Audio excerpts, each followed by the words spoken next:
জোৰদাৰ হাত চাপৰি লাগে অকমান একো শুনাই পোৱা নাই ইমান মানুহ আছে এইপিনে দাদাসকলে সহযোগ কৰা নাই দেই মোৰ মাত ফাটি গৈছে ঠাণ্ডা কেনেকুৱা বাৰু ইয়াতে বোলো ঠাণ্ডা কেনেকুৱা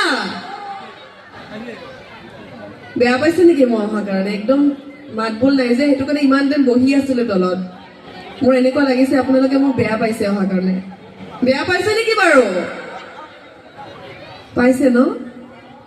এয়া বেয়া পাইছে একো নকৈছোন বেয়া পাইছে নেকি বিহু বিহু লাগিছে নে নাই লাগিছে এতিয়া কিন্তু নাচিম দেই আমি গোটেইবিলাক একেলগে নাচিব লাগিব বহি থাকিলে নহব অকমান নাচিলে ভাল লাগিব হয়নে নাই বাৰু গৰম লাগিব ঠাণ্ডাৰ দিন ঠাণ্ডা পৰিছে ঘৰত পিঠা পনা বনালে নে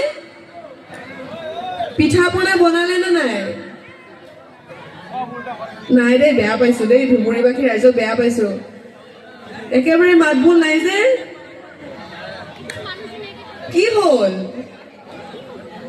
ভোক লাগিছে নে টোপনি লাগিছে যদি ভোক লাগিছে আমাৰ কিন্তু কমিটিয়ে আপোনালোকক খোৱাবৰ ব্যৱস্থা কৰিব বুলি শুনিছো